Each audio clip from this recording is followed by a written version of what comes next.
Herzlich willkommen zum Weltupdate Nummer 10 vom 26.07.2023. Der ist natürlich auch wieder ein bisschen stabilisiert worden. Das sind unsere Züge, von denen haben wir mittlerweile echt viele. Wir haben auch schon einiges jetzt auf dem Gestell, das ich zeigen kann. Und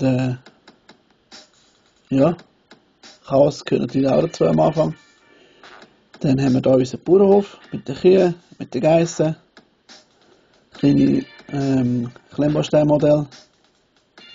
Wir haben neuerdings angefangen, ein bisschen Pflanzen aufzustellen überall. Wir haben einen Bär mit dem Honig dort oben. Und hier ein bisschen Begrünung angefangen zu machen. Und auch ein bisschen Geschichte, wie einer, der filmt, unter der Brücke. Das ist unser neuer Zug.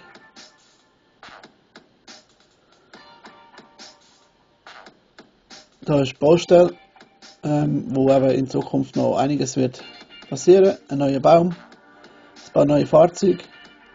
Wir haben auch jetzt ein Sterngeländer und ein Chamäleon auf unserem Haus.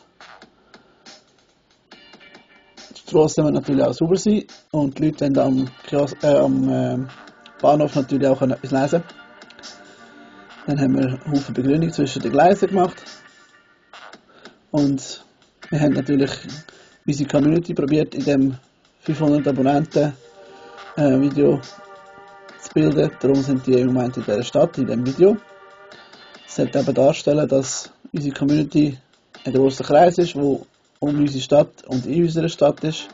Jeder kann Teil sein von diesem Städtebau. Hier ist unsere neue Brücke, die etwas grösser ist als die letzte, also ein bisschen höher, sodass das Wasser auch effektiv unter durch kann. Unsere Tankstelle, das ist der Painter. Von dem gibt es in Zukunft einen Haufen Videos. Da ist der Bahnübergang, der jetzt auch Schranken hat. Unsere kleinen Mini-Häuschen. Bei der Migros hat es jetzt eine Sammelstelle gegeben für Dosen und PET. Dann haben wir die Brücke von der anderen Seite.